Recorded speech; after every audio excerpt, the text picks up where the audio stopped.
Well, I talked about Ma Smith yesterday, and I thought I would talk a little bit about Pa Smith today. What comes to mind is when we were building the fish pond. That was back in 1953, the year Karen was born. Pa Smith, I went over and helped Pa Smith build the pond. He finally got permission from Ma to build a fish pond, so he wanted to get started on it. So I would come over on my bicycle every day and help him saw the trees down. We sawed down a bunch of black gum trees. It was already a swampy area, and we sawed those black gums. Boy, they were hard with a cross-cut saw. And I can still hear him saying, "Kenny, don't ride that saw. Don't ride that saw." And he had an old bottle of a Coke bottle with a rag in the top with kerosene. He'd sprinkle it on the saw, and then we'd go back to work on the black gums. Anyway, that was a lot of fun. We lived at Ewell then, my mother and daddy and Jane and myself, and Karen was born the year we lived at Ewell. I think Hank Williams died the same year, so it was an eventful year anyway. But I would ride down that road, down the steep hill across the Judy Creek Bridge, and then back across Judy Creek Bridge from Mabson there and around to Pa Smith's house, and we would go down and work on the fish pond.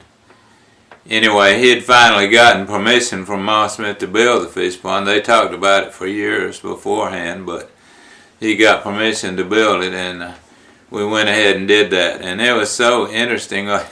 Once we got the dam made, he got a bulldozer to come in and do the dam. And once we got the dam made, it was interesting watching it fill up with water. The fish, we put fish in there, and the whole process was real interesting to me as a 13-year-old boy.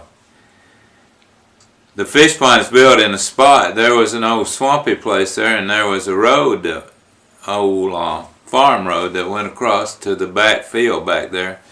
There was a hole of water with a spring there, and there was a little fish we get in, and I think they call them the snail darter now. They say it's an endangered species. But I used to go in there and I caught some of those fish with my hands, and I put them in bottles of alcohol, and I kept some of those fish for years and years after that.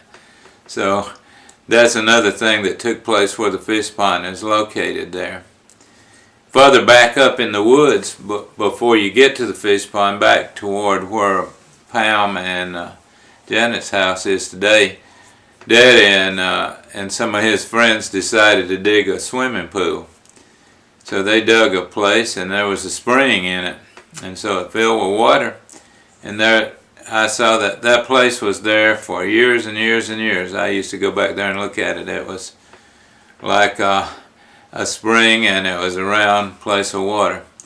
So Daddy and them had built them a swimming pool back there. That's another interesting fact.